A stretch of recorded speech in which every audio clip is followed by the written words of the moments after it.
Good evening and welcome to Poland Daily. I'm Konrad Gorlinski, and this is the news.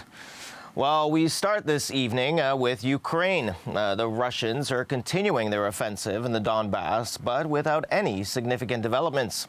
The Ukrainian army managed to repel attacks in the area of Slovyansk and Bakhmut.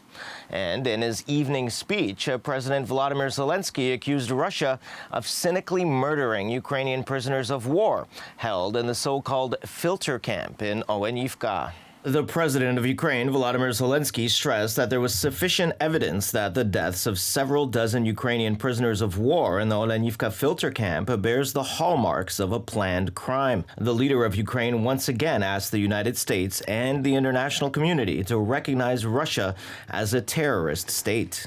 It was a deliberate Russian war crime, a deliberate mass murder of Ukrainian prisoners of war. Over 50 killed. When the defenders of Azovstal left the plant, the United Nations and the International Committee of the Red Cross acted as guarantors of the life and health of our soldiers. Now the guarantors must react. They must protect the lives of hundreds of Ukrainian prisoners of war. The legal recognition of Russia as a terrorist state should be beyond dispute. Meanwhile, the people of Odessa are glad that the local ports have resumed work. Odessa was founded as a port city, and the work of most of the inhabitants in one way or another related to the sea. Over 50,000 of our sailors sail all over the world under different flags. After yesterday's attack on Mykolaiv, the death toll increased to 7. Last night, the Russians again fired on residential areas in the city of Kharkiv. There are also reports that the Russian army is bringing military equipment to the border with the occupied part of the Ukrainian Kharkiv region. Ukraine, on the other hand, is waiting for more supplies of weapons. We maintain a constant dialogue with Lloyd Austin. Today, we discuss the latest developments since our last conversation. I'm glad that the U.S. Secretary of Defense is back with good news. Means to strengthen our defense capabilities are coming soon. The governments of the Netherlands, North Macedonia, and Poland have confirmed the next shipment of arms. The number of international transport corridors across the border with Ukraine has increased. Camp Kościuszko. As of today, this is the name of the military base in Poznań, where the forward command of the 5th Corps of the U.S. Army will be stationed. The choice of the patron of the camp is not accidental. Tadeusz Kościuszko is a symbol of the struggle for independence in both countries, as well as a symbol of close relations between the two.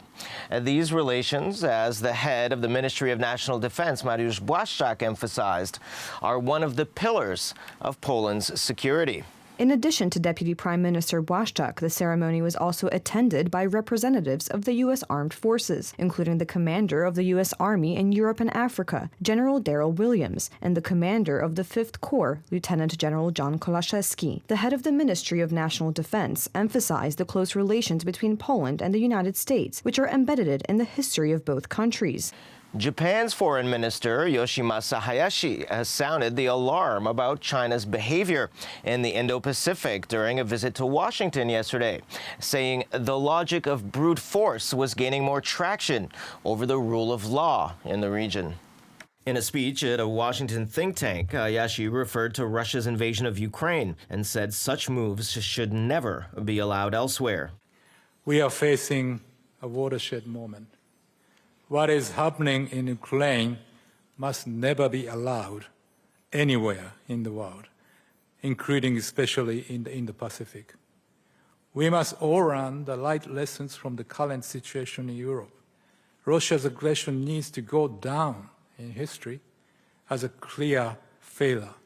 Otherwise, it is inevitable that other countries will follow Russia and attempt to change the status quo by force.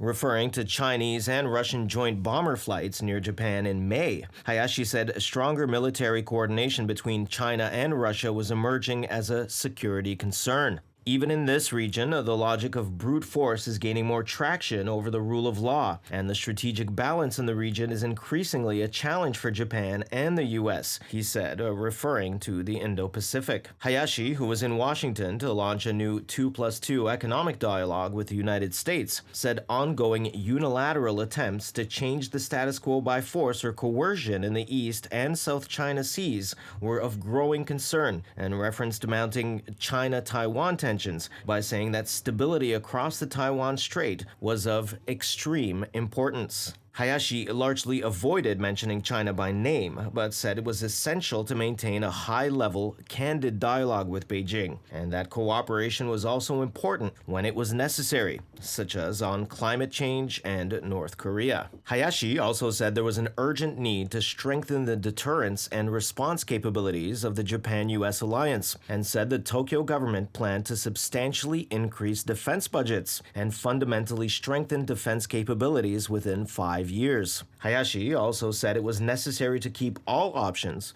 including counterstrike capabilities, on the table and to strengthen high-tech defense capabilities. Next, the annualized inflation rate in the eurozone has shot up to another record of 8.9% since the month of July. This is the highest level of inflation recorded since the creation of the currency over 23 years ago. The inflation is being further fueled by higher energy and food prices, according to figures released on Friday by Eurostat. Specifically, inflation in Spain has grown from 10.2% in June to 10.8% in July, the highest level seen since September 1984, according to provisional figures released by the country's National Statistics Institute on Friday. The increase is largely propelled by hiking costs of food, non-alcoholic beverages, and electricity, and energy and food prices remain the most volatile factors affecting the country's inflation rate, said the institute. Consumer prices in France have increased by 6.1% over the last 12 months in July, after 5.8% in June, setting a record high since July 1985, according to first estimates published on Friday by the National Institute of Statistics and Economic Studies. The country's inflation will peak in September, according to estimates by the institute at the end of June, with no similar forecast released in July. After rising for more than half a year, energy prices of France increased at a slightly slower pace, with the index registering 28.7% in July, just below 33.1% in June, and the consumer price index saw an uptick in food, manufactured goods, and services. Energy prices have soared from the end of 2021, mainly due to the Russia-Ukraine conflict and intensified sanctions against Russia imposed by the European Union, which has sent fever to various aspects of the economy and led to the substantial uphill climb of commodity prices in France since 2022.